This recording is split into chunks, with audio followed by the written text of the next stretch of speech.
Hello, Grumpy Old Fart here. I have a friend who keeps asking me different questions about my UFO stories. Well, why hasn't the military, reported on them? Well, actually, they have. I did a video a while back on Vietnam era UFO reports and other incidents. And in this one, we're going to do the Foo Fighters of World War II.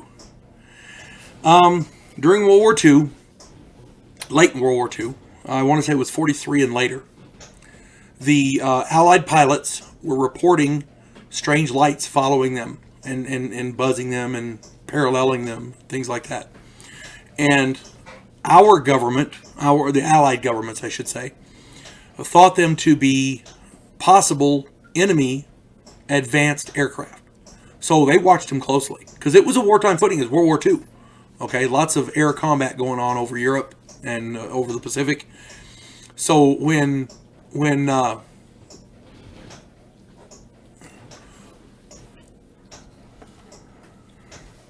we go.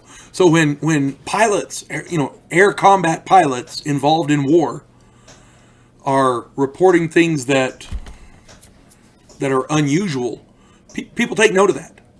Okay, because if the enemy's developed a new kind of a fighter or a new type of a bomber or some kind of an aircraft, we have to be able to deal with that. So they took it seriously. All right. Some of these were photographed. There's lots of photographs, especially with the 415th Night Fighter Squadron. They reported them extensively. Lots of photographs of these things. Glowing orbs following and buzzing the aircraft. And it was harrowing for them because how do you fight that? I mean, it doesn't have an engine. You can't see a pilot. You can't see any definable airfoils. I mean, and these things didn't behave like a normal aircraft.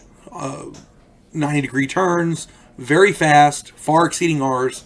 I mean, it was if you're a pilot for example, in a Hurricane or a Spitfire or maybe a P-40 Warhawk or something, and you're flying on a mission, and then these things show up and you don't know what they are, and you can't touch them, you can't line up to shoot them, you can't gain an angle of attack to do anything to them. That's going to be scary. And you're flying one of the most advanced airships known to man, and these things just put you to shame. I mean, that's if you're a military pilot in that situation, what do you do?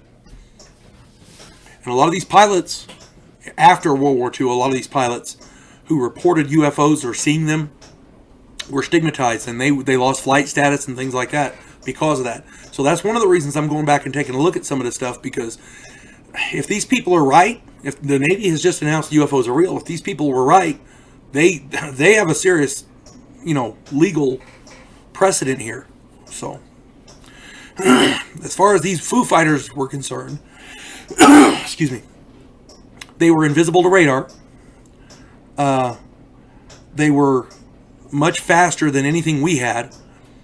They were very much more maneuverable. They could make right angle 90-degree turns to avoid us.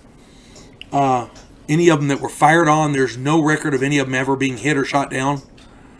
At the time, the main weapons on the fighters were machine guns and cannons and things like that, and very few missiles and rockets. But my point being, we couldn't touch them. So the reason that they called them Foo Fighters is there was a very popular comic strip at the time called Smokey Stover. I have never heard of it before. I've never read it, but apparently one of the things in there was the term Foo Fighter came from that. So I don't know exactly how that works out, but like I said, I've never read the comic strip or anything like that, but apparently that's where it came from. Now, there's something else that needs to be talked about when we talk about these Foo Fighters. During World War II, the Nazis were developing advanced fighter craft. And I want to mention this because I may do a video on that in the future if I can find enough information to do one, because this is very, very sparse information on this. What we do know is the Nazis were working to develop an advanced aircraft called Die Glocke, the bell.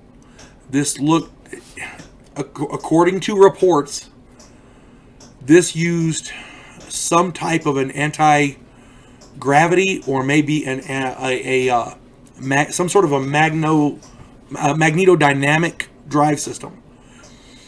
But because we never captured it, we never saw it. All we saw was some faint, very early preliminary blueprints of it. We don't know much about it, and information about it is so scarce. It's almost like it's being hidden on purpose. So I don't know. Now, there have been some UFO researchers who have somehow or other linked this aircraft, the Deglaka, to a UFO that crashed in Kentucky in the 60s, 50s or 60s. Again, I got to do some more research and figure that part out before I report on it. But if that's the case, maybe we did capture it and we're working to develop it, or maybe somebody got away with it and they're trying to fly the thing. I don't know. But the military did spot these Foo Fighters. The military had interaction with them. They took photographs of them, lots and lots of photographs of them. Very compelling stuff, especially on a wartime footing. So, even during World War II, the UFOs was out there. You folks have a good day. God bless one and all.